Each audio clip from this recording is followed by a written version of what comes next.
Pablo Escobar, Federico Vaughn, Nicaraguan soldiers, all loading cocaine onto an American craft. They had their picture. SEAL then flew the load back to Homestead Air Force Base in Florida, a literal government runway. The DEA thought they had a career-defining case, maybe even a shot at taking down the Medellin cartel. The White House had other plans, of course. Oliver North wanted to leak the photos. He didn't care about building a legal case. He wanted proof. He wanted optics. He wanted a smoking gun that tied the Sandinistas to the cartels and made the public scream for war. The DEA shut it down. They said no. So what did North do? He leaked them anyway. And Barry Seal's name, suddenly not so secret. Of course, the media took the bait, and overnight, the Contras were freedom fighters again, and Barry Seal was marked for death. The Medellin cartel saw a traitor. Washington saw a liability. It worked out for both of them. Within 2 years, Barry Seal was gunned down in broad daylight outside a court-ordered halfway house in Baton Rouge. The cartel may have carried it out, but the setup came from Washington. Make no mistake about it.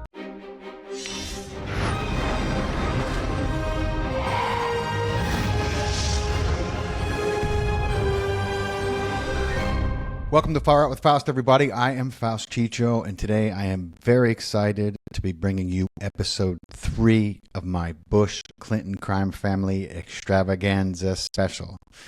Let's get into it. First of all, if you have not seen episodes 1 and 2, there is no possible way I could fill you in to the extent that you need to understand the long and sordid history of these families. So I'm encouraging you to go back and watch episodes 1 and 2 if you have not. I will try to fill in a little bit of the gaps as we go, but highly recommend those 2 episodes. They are very tight. Episode 3, Contragate, Guns, Drugs, and the Shadow State. Let's get into it.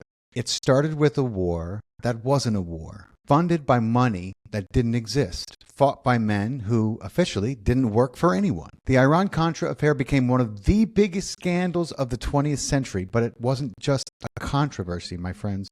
It was a command structure. It was a covert system built to outlast oversight. Do you understand what that means? It was built to outlast accountability and democracy itself. And behind that covert system stood the architects of America's bipartisan power structure. One was born into power. The other was well programmed for it. Welcome to episode 3. Let's lay a little groundwork, shall we? If you've been with us, then you've heard me say this. This was not about drugs. It was about power. And if you haven't seen our first 2 episodes, I'm going to recommend you again hit pause and head to the link in our description because you don't want to miss the fascinating build-up to this turning point. Last time, we followed the rise of Barry Seal. That's the pilot who helped build the cocaine pipeline into the United States. We exposed how CIA-protected smugglers helped flood U.S. cities with narcotics. Not as an accident, not as some kind of fluke, but as an infrastructure, as a billion-dollar industry. We traced how George Herbert Walker, architect of black operations from Vietnam to Langley, stood at the top of this chain. The so-called war on drugs wasn't just a slogan, it was his smokescreen. And we began to expose the other half of this network, a rising Southern governor named Bill Clinton, who turned Arkansas into a key node in the global money laundering drug apparatus. But this wasn't just about moving cocaine or cash. It was about building armies, buying silence, and weaponizing chaos, all under the protection of a covert command structure that literally answered to no one and was accountable to no one. This is an operation that reached all the way to the White House. And the real tragedy, the real scandal, is that it didn't end their careers. It launched them. Bush and Clinton didn't just survive it. They parlayed it into the presidency. This chapter of our story starts with a photograph. 1984, Managua, Nicaragua. A rusted airstrip, a CIA-owned cargo plane.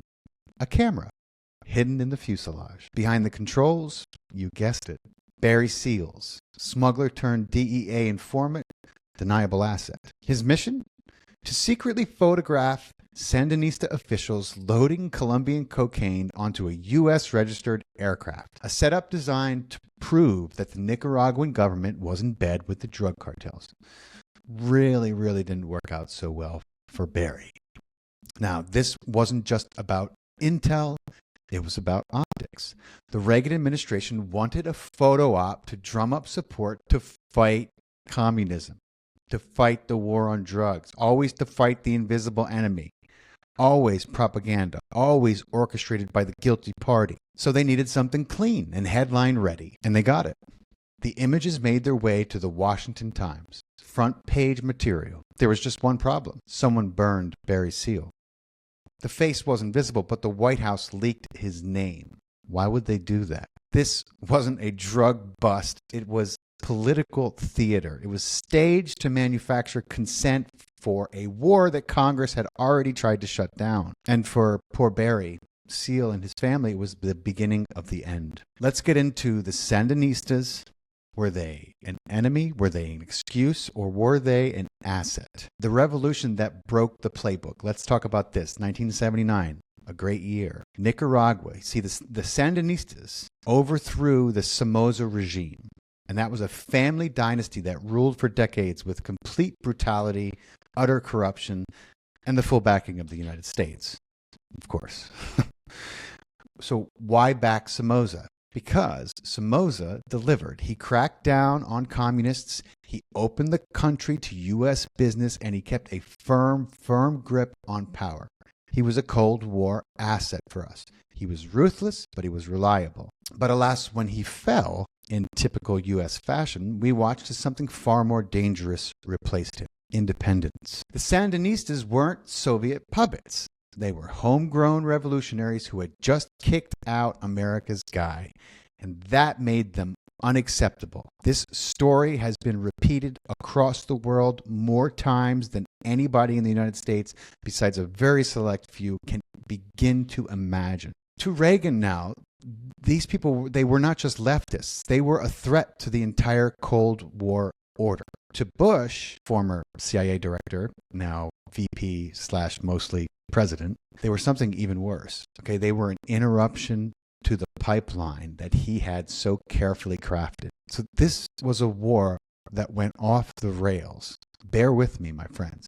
See, even before the Sandinistas took power, the CIA was quietly building a counterforce, the Contras.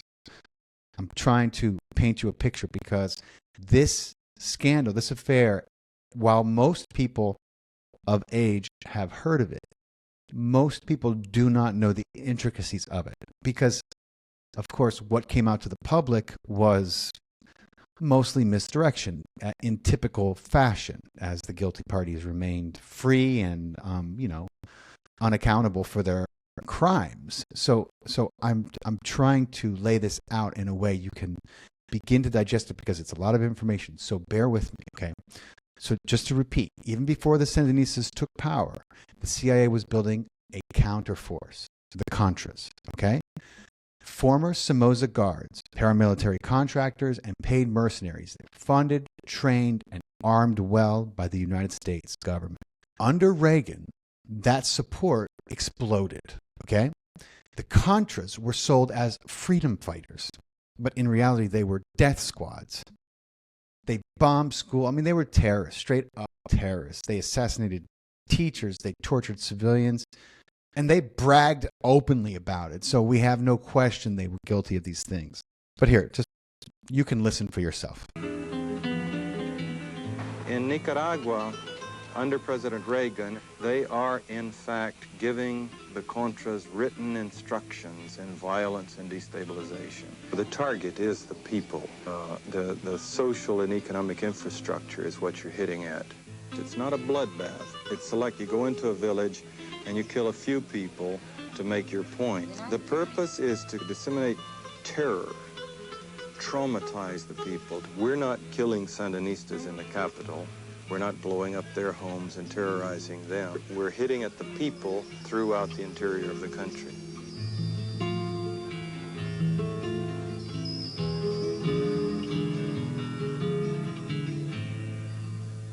So by 1984, The reports were undeniable. The CIA was even caught distributing training manuals. They were teaching Contras how to intimidate, terrorize, sabotage, and kill. This snippet I'm about to read to you was leaked to the press in 1984, and it was later validated and confirmed an authentic CIA document. Take a listen. Quote, "In effect, the human being must be considered as the priority objective in a political war and viewed as the military target of guerrilla warfare. The most critical point of the human being is the mind.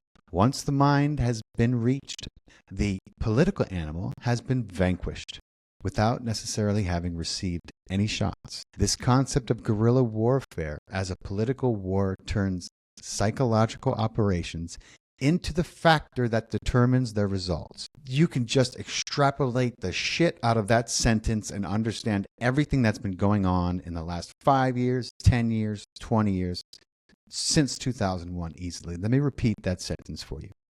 The concept of guerrilla warfare as a political war turns psychological operations into the factor that determines the results. And you question whether they have declared war on us? I don't. I'm going to continue. The target, then, are the minds of the population, the entire population. Our troops, the enemy troops, and the civil population. This book is a guerrilla training manual for psychological operations, and it is applied to the specific case of the Christian and democratic crusade being conducted in Nicaragua by the Freedom Commandos. Can you believe that shit? That is wild. My God, the backlash hit Washington like a shockwave when that came out. My God. But listen, don't take my word for it, okay? Roll the tape. After the overthrow of Somoza, many of his former National Guardsmen fled to Honduras, where they were organized and trained by the CIA as a counter-revolutionary force to fight against the new government in Nicaragua. They began to create the Contras, to try to do the identical thing that was done by the supporters of Batista against the Cuban revolutionary government back in 1959. Not an indigenous force inside Nicaragua that had any support from any of the population in Nicaragua. It was a total artifice that was created by these men.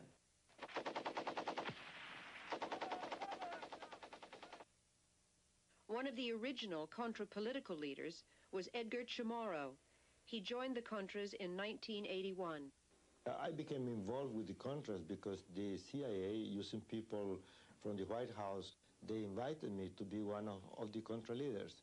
I was told that this was just a war for a year, that the United States wanted to put this pressure on Nicaragua.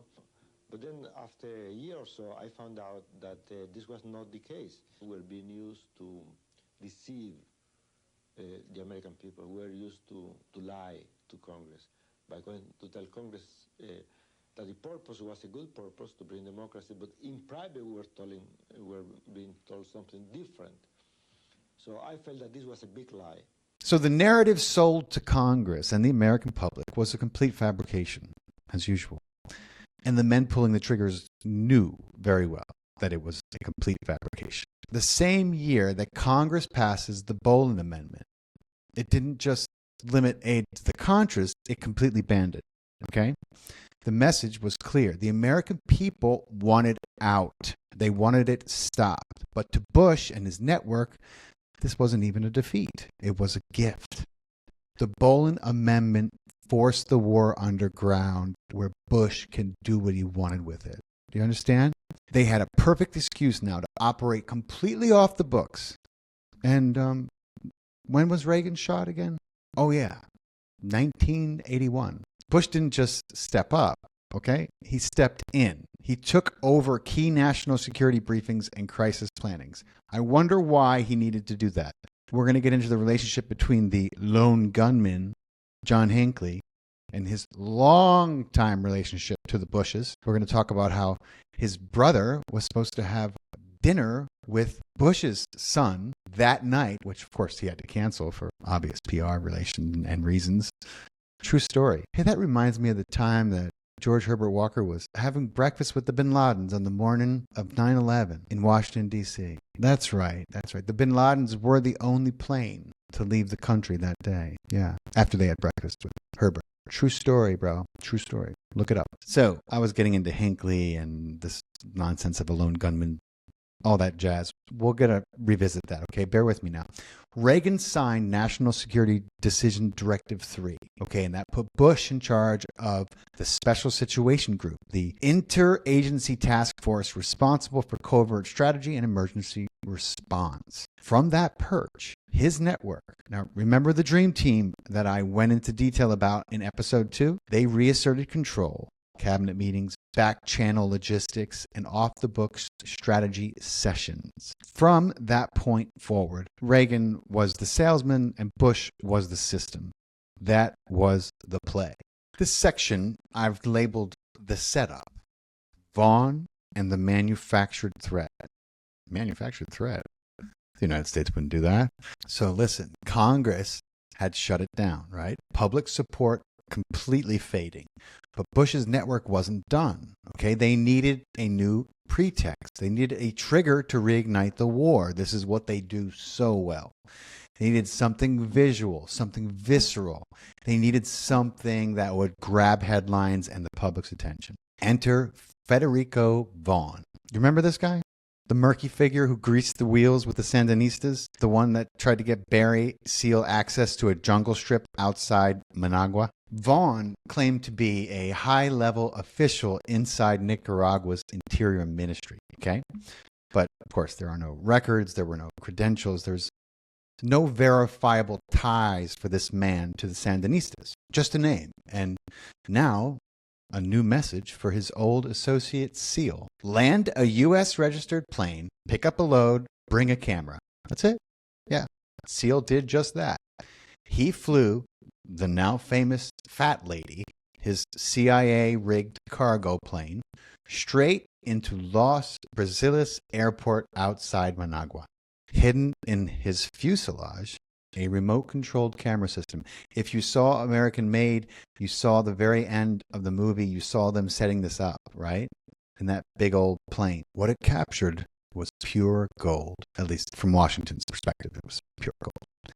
Pablo Escobar, Federico Vaughn, Nicaraguan soldiers, all loading cocaine onto an American craft. They had their picture. Seal then flew the load back, not to some black site in the Caribbean, but to Homestead Air Force Base in Florida, a literal government runway. It's weird. I wonder how that works. The DEA thought they had a career-defining case, maybe even a shot at taking down the Medellin cartel. Did they really think that, though? The White House had other plans, of course. Oliver North wanted to leak the photos because he's a skeezy, treasonous, scoundrel liar. He didn't care about building a legal case. He wanted proof. He wanted optics. He wanted a smoking gun that tied the Sandinistas to the cartels and made the public scream for war. The DEA shut it down. They said no. So what did North do? He leaked them anyway. And Barry Seal's name, suddenly not so secret. Of course, the media took the bait, and overnight, the Contras were freedom fighters again, and Barry Seal was marked for death. The Medellin cartel saw a traitor. Washington saw a liability. It worked out for both of them. Within 2 years, Barry Seal was gunned down in broad daylight outside a court-ordered halfway house in Baton Rouge. The cartel may have carried it out, but the setup came from Washington. Make no mistake about it. And here's where things get even murkier. When Seal's body was recovered, reports claim that he had something interesting in his wallet. The private phone number of George Herbert Walker Bush, a.k.a. Poppy. No, I think maybe. I'm sure he did. And I'm sure he hadn't used it in a long time because I'm sure he had that number memorized, okay? Even stranger than that, supposedly one of Barry Seal's old planes, a Beechcraft King Air 200, later turned up ferrying the Texas governor around on official state business. Who was that again?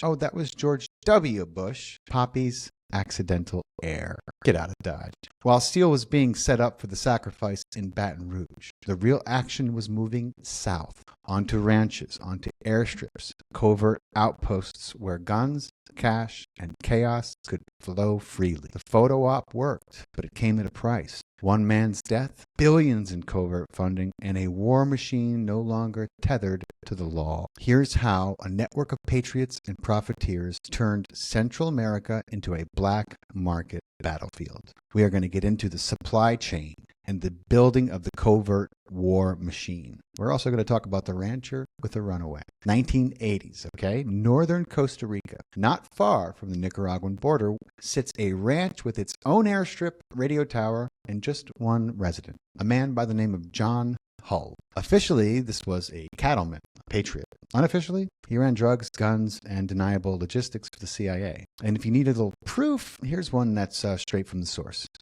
I'm a rancher, a farmer, and absolutely nothing else. Just an Indiana boy transplanted to northern Costa Rica. Indiana boy transplanted. What is the extent of your involvement with the Contras? Indirectly, I've helped Contras through a humanitarian effort to help their wounded, to get people wounded in here and get them to the hospital.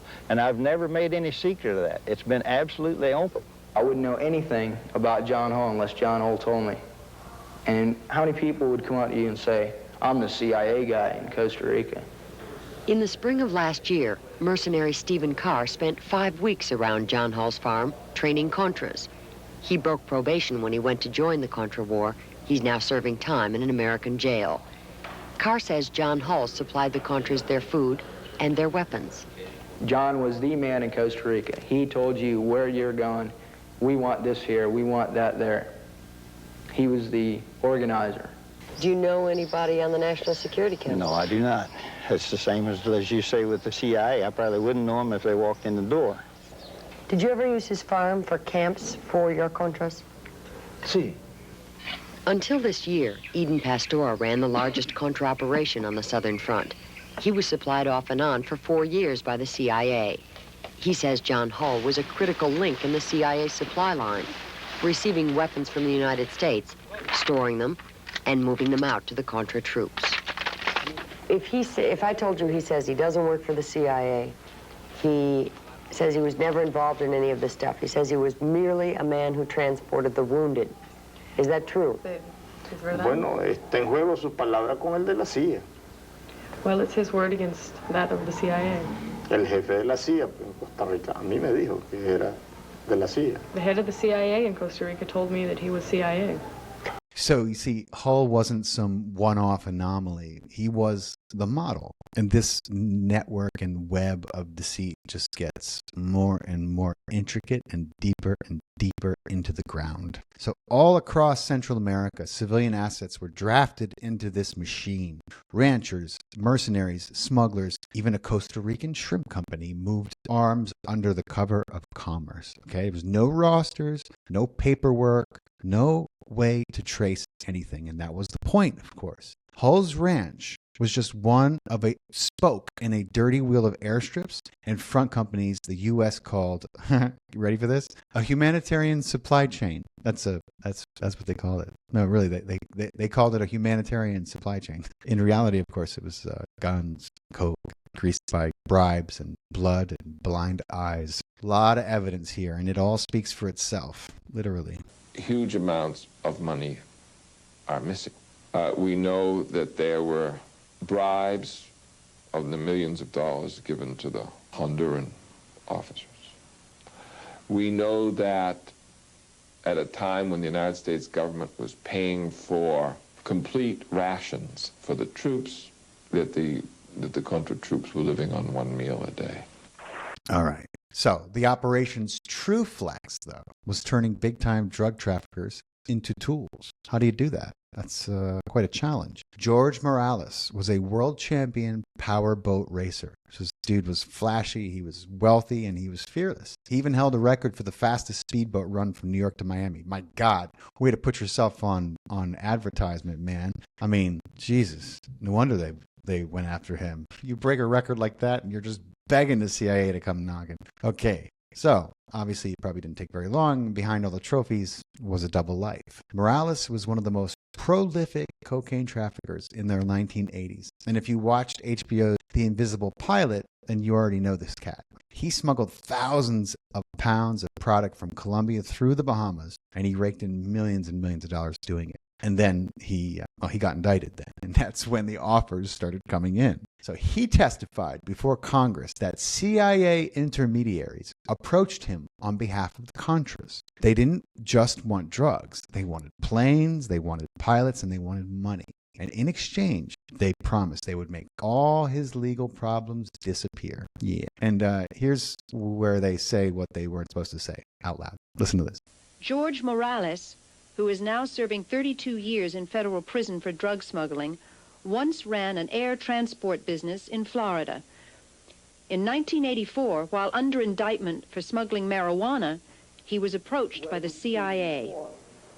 You have to understand what situation. I was in the business, drug business, for a long time, and I didn't have no need for me to go to Costa Rica in order to fly back to the United States. Being in Colombia is very easy for me to go down there and get my connection to bring the cocaine back straight from Colombia. I got involved with these people in 1984, right after my indictment. They approached me with different questions to how to help the fight against the communists, because I was going to get in exchange for my help, I was going to get some type of deal, let me put it that way, in which they were going to be able to take care of my legal problems. They told me that they were going to go on to Washington and talk to these people in Washington. And in many occasions, they told me the name of Elliot Abrams and George Bush. They had some drugs, cocaine, in San Jose, Costa Rica, which they needed to bring it back to the United States. I was told to send the planes with the supplies to exchange, which we did. And we came back with some drugs from Costa Rica.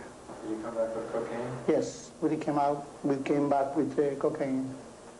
Oops. No, you heard that right. He said Bush, as in the vice president at the time. Morales delivered more than $4 million in cash, aircraft, and support for Contra operations. And the promise of protection never materialized. Shocker. He ended up in prison, and in 1991, just 42 years old, he died behind bars. Must have slipped on a bar of soap. Morales wasn't alone, of course. He was part of a pattern, okay? Because time and time again, drug traffickers were pressured, blackmailed, or baited into helping U.S. covert network, with legal leverage used as the silent currency of cooperation. Do you understand? They gave them no choice. How do you build a black market army? I bet you that would be a book that the Bush brothers could write. So before the weapons reached the Contras, they had to be acquired, and they had to be acquired quietly. So the gray area route, third-party transfers, the Pentagon sent aid packages, air quotes for my audio listeners,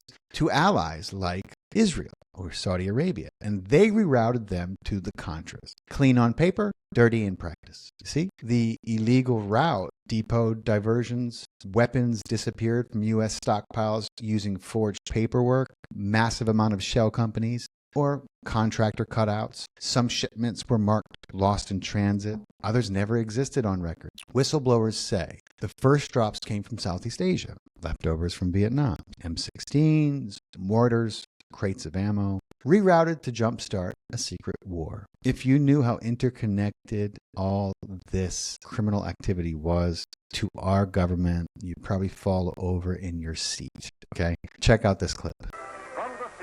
It was after the failed invasion of Cuba at the Bay of Pigs in 1961 that Theodore Shackley, as CIA station chief in Miami, and his assistant Thomas Clines, began working with Rafael Quintero and other right-wing Cubans to overthrow the Castro government.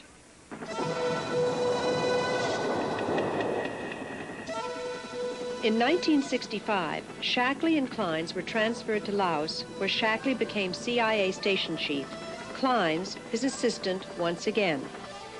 It was here in Southeast Asia that they teamed up with General Secord and Singlao. And they there began running the secret war in Laos and Cambodia and Thailand. Everybody in the United States basically thought the war was going on in Vietnam. In fact, there was a major dirty war, covert war, that was fought primarily through assassinations of people that were suspected sympathizers of the Pathet Lao or other people who were not terribly sympathetic to the Western powers.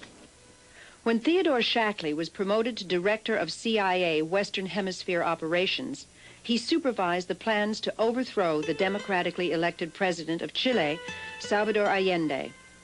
Allende, a socialist, had promised to nationalize the copper mines and other industries and posed a threat to U.S. business interests in Chile. After a bloody coup, Allende was replaced by a right-wing military dictator, Augusto Pinochet, whose security forces brutally murdered and tortured thousands of political dissidents. Shackley moved on, returning to Southeast Asia. By that time, the writing was on the wall. The United States was going to be pushed out of Southeast Asia. It was clear that the Viet Cong were going to prevail under Ho Chi Minh. And so what these men began to do, they began to pilfer hundreds of tons of ammunition and military equipment out of Vietnam. They began to construct a covert war capacity that was unknown to the United States Congress, that didn't require supervision by the president, but would pursue the mission that they viewed as their ultimate mission. And that is to attempt to vanquish any people who didn't support the United States foreign policy and who were socialist or communist anywhere in the world. But then came Watergate, a president forced to resign, and the American people, disillusioned by White House corruption and lies, wanted a change. In 1976, Jimmy Carter was elected president. He and new CIA Director Stansfield Turner began to clean house, pushing out nearly 800 men from CIA covert operations. When all these covert operators were fired in the 1970s, they didn't just start opening restaurants or working in bookstores. They were people who were very skilled in covert manipulation of political process, and they essentially ganged up to find and then elect a candidate who would put them back in the covert operations business. And Reagan and Bush were only too eager to be that kind of candidate. Just tangled web. And then you start to learn about the Russian involvement in Vietnam and how we were actually profiting by selling to the Russians so they could supply the North Vietnamese. I mean, like, you cannot make this stuff up. But when I tell you that the United States is responsible for every aspect of the so-called enemy and keeping the war going so they can continue these operations, I mean it sincerely. You have to dig deep, or you have to listen to the people who have, so you understand the full extent of the complete deception, of the complete betrayal of the American people by its government, and the stuff they have been doing behind our back with our taxpayer money and without our permission. So then came the U.S. airfields, Homestead Air Force Base, Fort Campbell, backwoods strips in Texas, and of course, Bill Clinton's Mena, Arkansas, always in the mix, right? Not jungle clearings, not cartel hideouts, U.S. military installations. Okay? Officially, these were secure domestic facilities, but covertly, they were staging grounds, right? They were air bridges that launched weapons to Central America under the cover of humanitarian aid. The flights were quiet. The cargo was not. Weapons went out, coke came back. Paper trail buried under layers of front companies and black budget blur. This wasn't a side hustle, my friends. It was a sanctioned supply chain engineered to survive exposure. This is what they got so good at. It is scary. And the more success they had, the higher the stakes got, because you can't just arm a ragtag militia. You need men on the inside to keep this thing functioning. And they had it, man. They were building a machine from within. So the next phase of the operation wasn't just logistics. It was personnel, okay? The entire covert machine, it couldn't run on chaos. It needed coordination. Okay, so let's look at the top of the pyramid first. Now, at the center was Ollie North. Does that name sound familiar? I believe he's a analyst for Fox News right now. Ollie North, a decorated Marine lieutenant colonel and deputy director of political military affairs at the National Security Council. He wasn't rogue, he was official. He was a rising star tasked with running the secret Contra support network. I wonder who tasked him. Above him sat Robert McFarlane, National Security Advisor to the President, who was Reagan. McFarlane helped coordinate funding and authorized foreign back channels, and he laid the groundwork for what would later explode into the full scandal of the Iran-Contra affair. Sitting on the very highest horse was William Casey, Reagan's CIA director. Casey was a spy master who answered only to the president. I mean, the vice president, of course, because George Herbert Walker Bush wasn't just aware of these operations. He was their insurance policy. He was their get-out-of-jail-free card. Do you understand? From Ollie North's desk to Casey's war chest, this system ran like a black market command center. And the field operators, they were just as plugged in. I want to tell you about one of my favorite discoveries in this just biblically vast body of research I've been doing for these specials.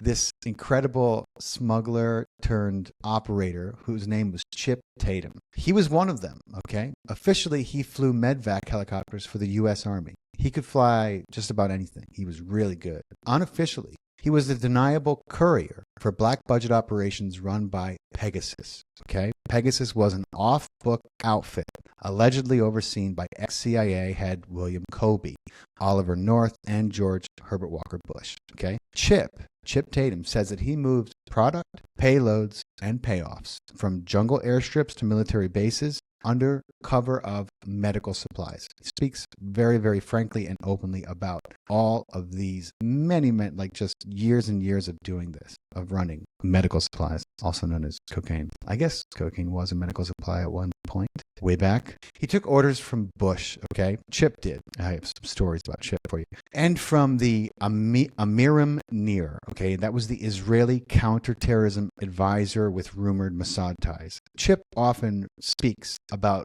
how heavy the Mossad presence was in these operations, in and around the cartels, in and around these dictators that the United States puppeted into place with coups in South America. He often refers to the Mossad's very intense presence there. In fact, I heard him say in an interview with Ted Gunderson that there was always a Mossad agent there. And by there, he meant everywhere he went in that world. So Nir ran point on several covert operations, and he's going to resurface under highly suspicious circumstances when this scandal gets even wider in our next episode. So stay with me. Now, Chip claims that the Contras weren't just moving cocaine, that they were making it, okay? He says he watched CIA-backed camps churn out 500 kilos a week. Where'd they get the gear from? Well, where do you think? From the United States. Fuel pods, lab equipment, even barrels of acetone, all flown in under military pretense. I wonder who gave that the green light. George Bush, maybe? This was industrial scale processing, my friends, in the middle of the jungle, all right? Why build a DIY coke lab instead of relying on Colombia or Bolivia? Why? Why would you do that? Simple. Less middlemen, more control, less people to pay, less people to silence, right? The established pipeline, the one we exposed in episode 2, may have been too noisy, may have been too expensive, certainly seemed pretty crowded with cartel partners. And so the Bush machine streamlined it, okay? They built a new one. This one was cleaner. And they built it inside a paramilitary force that we funded and we trained and we protected, okay? Chip says he wasn't just running gear, he was moving money too, and lots of it. He blew the whistle after a felony conviction. He brought the receipts, courtesy of his old buddy Barry Seal. He claims that before Seal's death, he handed him a list, a roster of names, officials, assets, insiders. Seal said that if anything happened to him, that list needed to survive. And he had one of the coolest kick-ass dead man's trigger that I've ever heard of, and he's still alive to this day. God bless him. So this list included the same players who will soon appear in the public record and some who, of course, never will. And according to some whistleblowers, Seal had more than names. he claimed he had video footage of the Bush brothers, Jeb and George, that tied them to this network. A cocaine deal based in Mina caught on DEA surveillance. That was also one of the things he mentioned that he had. Of course, it never surfaced. How would it? Who's in charge here? What we do know is that Tatum corroborates the rumors that the order to eliminate Barry Seal came not from Medellin, but from Miami, specifically from the chairman of the Dade County GOP. How fucked up is that? Jeb Bush, eldest son of the vice president. Do you understand? That was the chairman of the Dade County GOP, if I understand what I read correctly. Jeb Bush, eldest son of the vice president, directly tied and read into all of these things.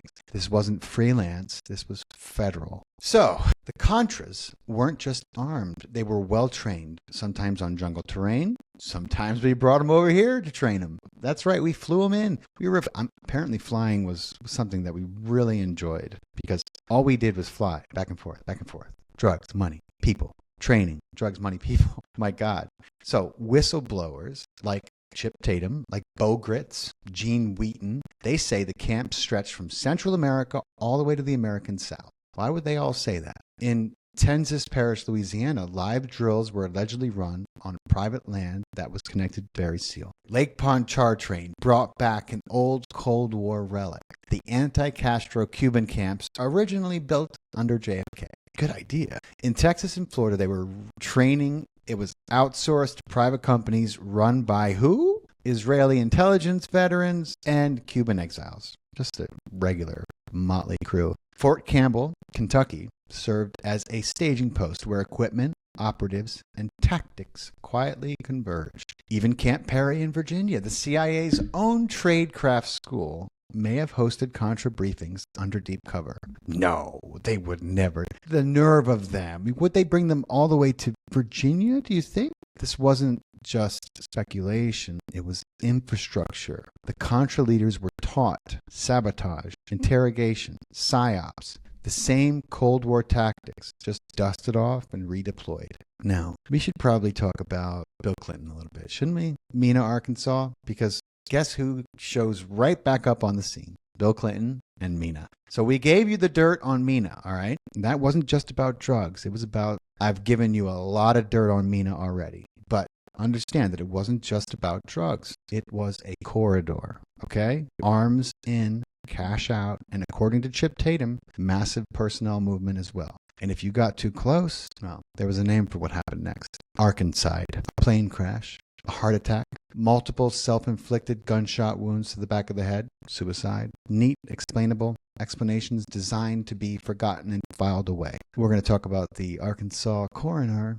My God, we're going to talk about that man either in this episode or the next because you have to hear this shit to believe it. It is, I mean, I've read it 5, 10 times. I still can't believe what I read. And when I tell you and I share it with you, you're not going to believe it either. You're not going to believe that this is real life. You're going to be like, this is just a fucking terrible, this is a movie script that somebody should have fucking burned. Like, this can't really have happened. Could it? That's going to be your reaction when I'm done reading to you about the fucking Arkansas coroner and what Bill Clinton had this man doing for years. My God. Okay. Arkansas. All right. We're going to dive into the long, long list of Arkansas in an entire episode that is devoted to the devilish dynamic duo, Bill and Hillary. Stay tuned. If I can, I'm going to also retrieve a little info about Haiti and the Clintons' little foray there. I mean, all the Clintons. Okay, but let's stick with this today. Thanks to the best efforts of the national security state, the Contras weren't some rogue militia now. They were well-trained and protected and well-funded. Not in secret, in silence. This wasn't just an off-the-books army, okay? It was a government-sponsored militia paid for in cocaine profits. It was coached by covert ops, and it was hiding in plain sight. This is what was happening in America. This was what our government was truly concerned with as they talked all their nonsense about, you know, whatever the topics were for that day. This is what they were really doing, okay? The public servants of the United States. Just like every good operation, from Wall Street to war zones, the next piece wasn't about fighting. It was about finance. Let's get into the laundering network that was from Little Rock to Luxembourg, okay? Covert wars don't get line items in the federal budget. I'm not sure if you understand that. You can think about the $35 trillion debt that we're in, and you can start to try to put the pieces of the puzzle together. Which,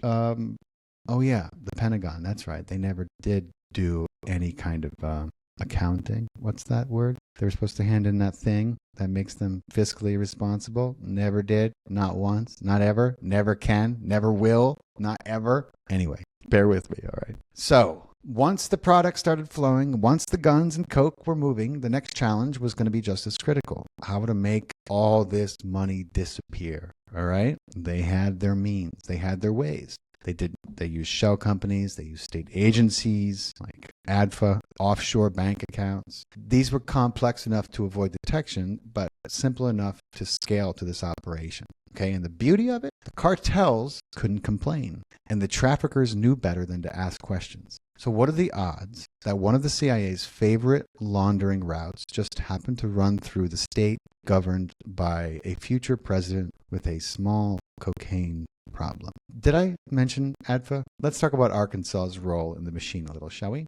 So I've been telling you about and going into great detail in both episodes 1 and 2. I did not leave it out. I told you about ADFA. It was the Arkansas Development Finance Authority, okay? I showed you and told you how officially it was created to stimulate the state's economy. It was a boring-sounding bond authority tucked inside Little Rock's political machinery. I mean, literally, like, just the title alone makes me want to go to sleep. It was a perfect cover.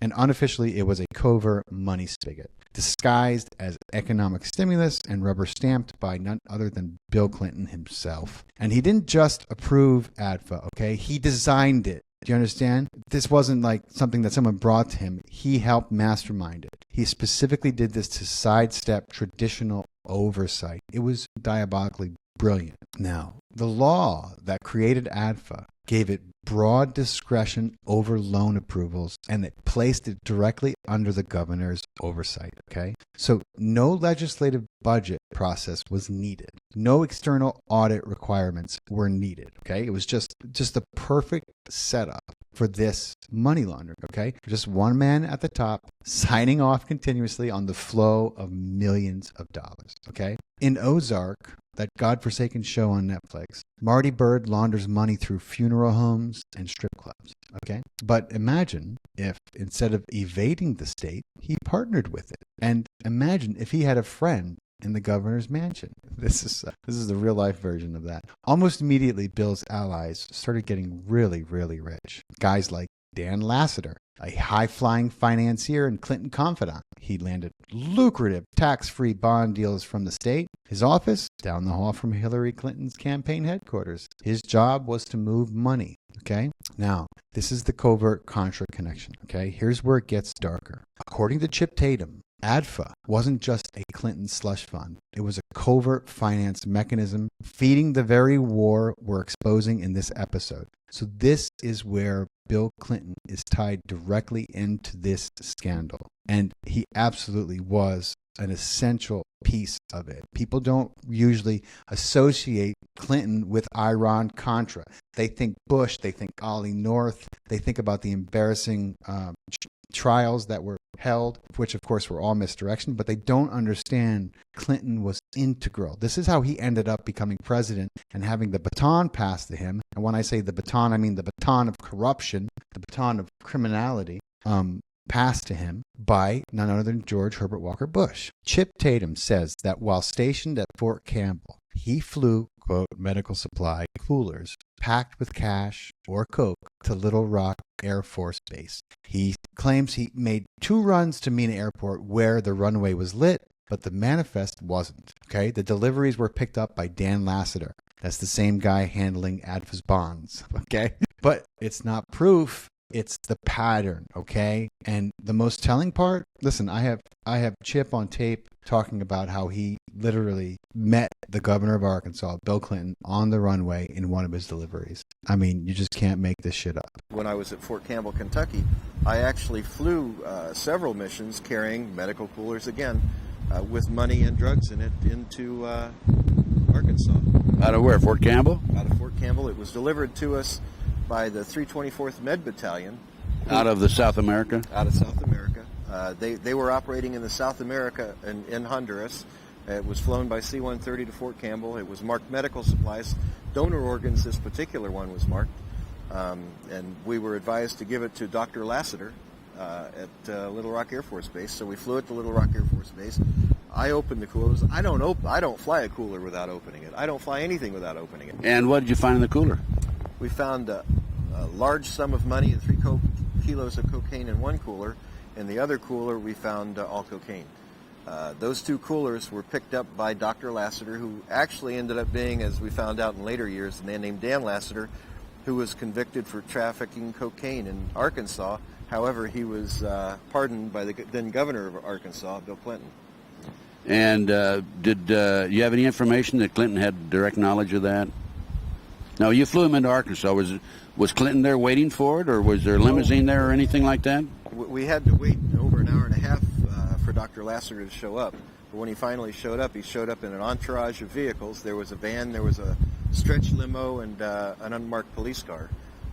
In the coming out of the stretch limo, Dr. Lassiter came forward. He had 2 people with him. One stayed at the car, and one came over. He introduced the one that walked over to the aircraft to pick up the coolers as the governor of Arkansas. And the governor of Arkansas extended his hand, and that's the first time I shook the hand of William Jefferson Clinton. Anyway, Contra operatives and CIA whistleblowers talk about everything from Costa Rica to Lepango to Homestead Air Force Base. But no one ever likes to talk about Arkansas, not directly, okay, not in public. And maybe that's the point. Because unlike El Salvador or Honduras, Arkansas had a governor with presidential ambitions, and he had friends in very high places, okay? But there was one man that Clinton couldn't run from because he got caught red-handed. You see, Larry Nichols wasn't a journalist. He was a politician. He was ADFA's marketing director. He was a Clinton appointee. And in 1988, his name exploded into headlines. He was caught making hundreds of calls from a state office line to Contra-connected groups in Central America. The Nicaraguan Democratic Force and others, not exactly a Chamber of Commerce delegation, okay? That's who they were calling. He got fired, but he didn't stay quiet, okay? Nichols fired back with a bombshell. He said that Bill Clinton was using state funds to cover up his womanizing and drug use, and that ADFA was being used to launder money into covert operations. He was actually the original Clinton whistleblower, not a political enemy, not a Republican strategist. This was his own man, all right? And yet, despite accusing a sitting governor of laundering money and misusing state funds, Nichols never lived to tell about it. He later recanted most of his incendiary statements, blaming some of his delusions on painkillers. Not all whistleblowers get silenced, my friends. Some get managed, okay? Now, we would be remiss. We cannot talk about MENA and ADFA if we don't talk about BCCI. BCCI, remember those initials? That was the global laundry machine, man. ADFA was just the beginning, okay? This operation was global. It went global. And that's where things got really slick, okay? If you've seen Breaking Bad, you remember the car wash, the tidy little front that Walt and Skyler used to clean the drug money, right? It's a cute idea, low overhead, no questions asked, I suppose. But imagine if you didn't need a car wash because you owned the bank. Imagine how convenient that would be. Now multiply that by 100, and you're going to start to understand how the world's most dangerous bank became a covert cash superhighway. The Bank of Credit and Commerce International, BCCI, the Bank of Credit and Commerce International. On paper, it was an international bank with offices in over 70 countries. In reality, it was a full-service laundromat for spies, terrorists, dictators, and drug lords, and of course, the CIA. Used by Mossad, protected by Saudi intelligence, propped up by Washington and protected by them at every turn. And it didn't stop overseas, my friends. The same laundering network touched American soil, even bore the Bush name, okay? Like Silverado Savings and Loan, where Neil Bush, president's son, sat on the board as the bank spiraled into scandal. Shady loans, insider deals, connections to BCCI linked financiers from the Middle East. In case you don't know, the Bushes and the Bin Ladens have a long-standing relationship. The Bushes and the Saudis. My God. Federal regulators found multiple breaches of fiduciary duty, but of course Neil was never criminally charged. He just walked away, unlike the taxpayers.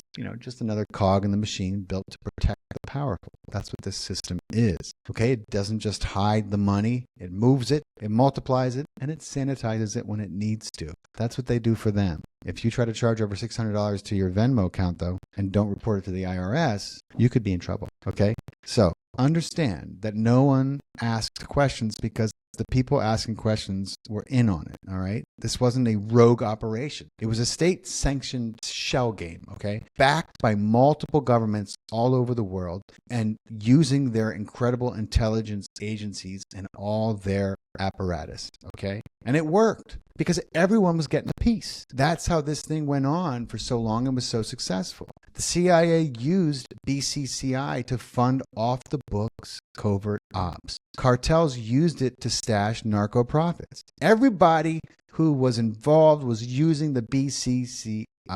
Even the arms dealers and the terror networks were getting in on the action, okay? And when it finally collapsed in scandal, the U.S. pretended to be shocked. Congress called it, this is, I quote, the largest bank fraud in world financial history. BCCI made FTs look like a lemonade stand, okay? But back in the 80s, the intel community called it useful because this wasn't just laundering. This was institutionalized money movement. It was disguised as patriotism. And as we've shown, they built an empire of money laundering so sophisticated that even the banks didn't understand it. This is how they did it, okay? The government looked the other way. The press, busy chasing headlines and making sure that they parroted the right things. The insiders were too scared, too compromised to talk. There was so many people being knocked off. So many people.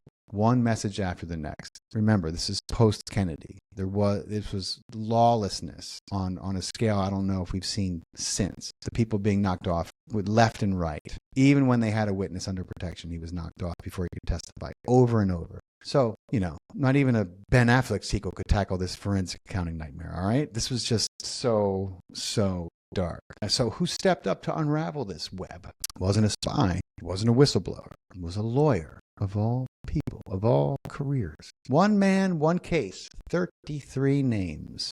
Special number. And when he pulled the thread, the whole thing started to unravel, okay? This was the Christic lawsuit. This was a web of conspirators. All right, we got to go back to 1984, Pence, Nicaragua. So this was supposed to be a press conference, okay? Instead, it was a setup. Contra commander Eden Pastora had called the world's media to a jungle compound for a surprise announcement. All right? The cameras were rolling. The tape recorders were running. Was the disillusioned hero of the revolution about to turn on his handlers? Everybody was chomping at the bit to find out what this special surprise announcement was going to be. Fed up with the corruption, furious about the CIA's grip on the movement that he helped build, some say that he was ready to go rogue, to name names, and to expose the double dealing and blow the lid off this whole operation. That would have made Ross Perot really happy. But somebody beat him to it, detonating an actual bomb that turned the conference into chaos. 3 journalists were killed, more than 20 were injured, and the alleged bomber vanished without a trace. Officially, it was blamed on leftist terrorists because back then that was all the rage. These days they would blame it on right-wing terrorists, but, something didn't add up, obviously. Enter my man, Danny Sheehan, national treasure.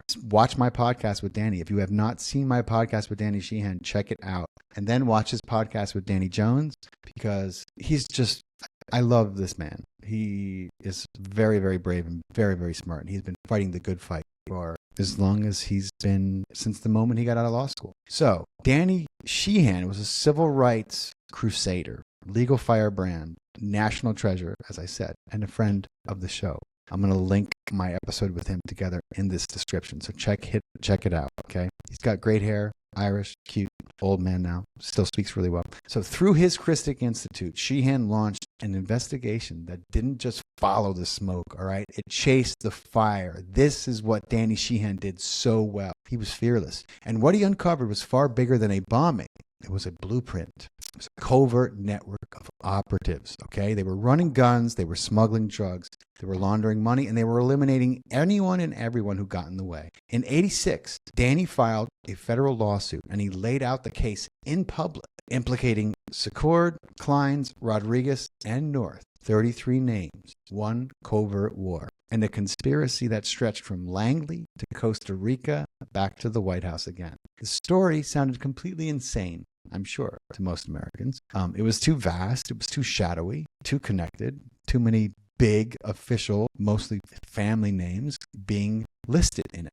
But the deeper that Danny's team dug, the more overlap they found. Same names, same flight paths, same covert cash trails popping up from Central America to Miami to Mena, Arkansas. And it wasn't just the CIA. This had the fingerprints of many, many agencies. According to Danny Sheehan's filings, this network tied together Mossad, Saudi intelligence, and a web of covert operatives moving drugs, weapons, and blood money with political cover at the highest levels, okay? These were not barstool conspiracy theories, my friends, not anymore. They collected sworn affidavits from pilots, smugglers, ex-agents, each one risking everything, including their life, to go on record, okay? But the courts didn't want the record. If you watched episode 1 and 2, you understand that this was one of the ways the system is rigged. The courts were very, very, very good at keeping the most vital and important evidence from coming into play. They did it really well. They did it under the cover of national security. And the courts didn't want the records. The case was dismissed as too speculative, I quote.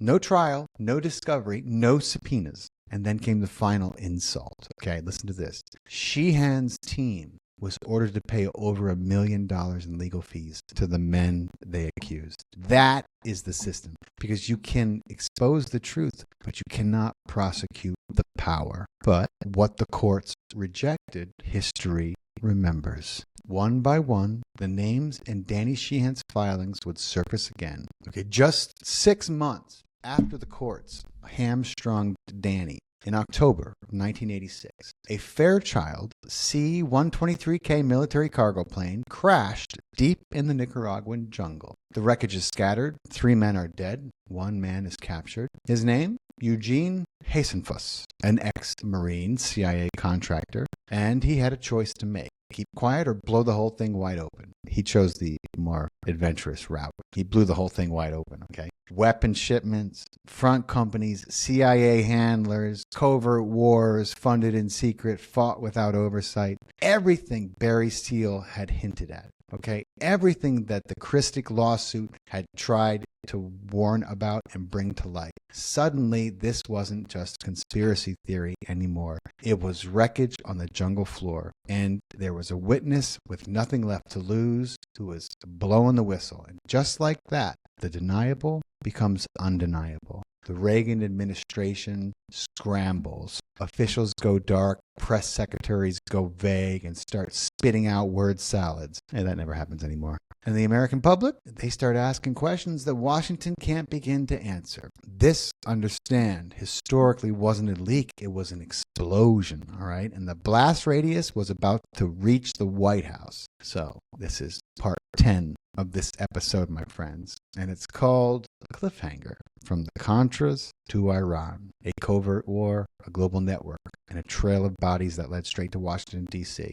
All right. Okay, but that was just one half of the map, all right? Because the guns didn't just go south, the money didn't just go dark, and the lies didn't stop at the border, my friends. They crossed oceans, they crossed into Europe, they crossed into the Middle East, into the hands of America's sworn enemies. What did Iran, of all places, have to do with any of this? Great question. How did a secret war in Central America morph into the greatest political scandal of a generation? Another great question. You can bet that when the walls started closing in, Bush and his protege, Slick Willie, weren't about to let the empire collapse. No way. Not after everything they built, not after all the money they had pulled in, and not after how much their ass was on the line. What came next didn't just break the law. It redefined treason. The secret deal that finally made it undeniable. America wasn't just selling arms. America was selling its soul. That concludes episode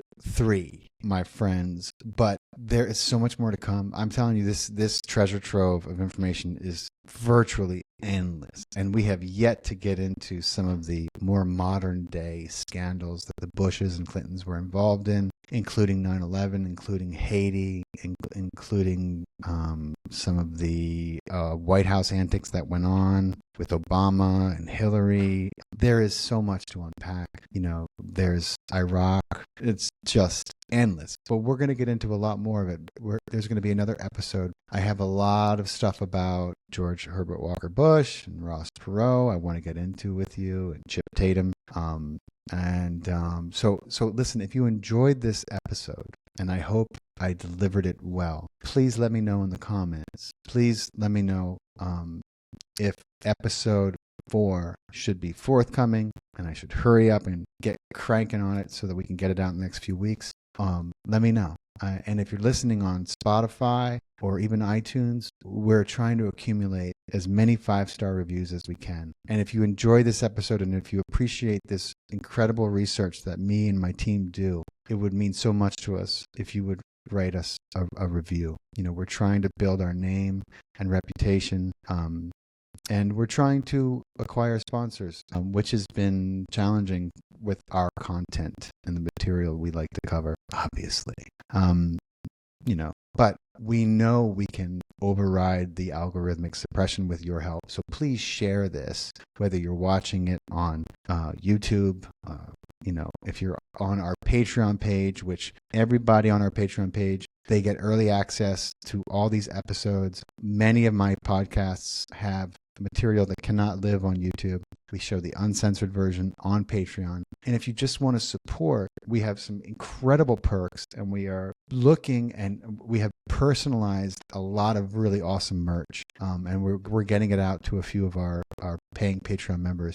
We have some really, really cool stuff that I would love to send you. So if you would like to support this podcast and me and my team, please go to Patreon and check out our tiers. I would love to send you some awesome personalized merch. And we're building a community there of truth seekers and freedom-loving people who want to be plugged in. And so thank you so much for listening to this episode, and we will see you again next week. God bless you and your family.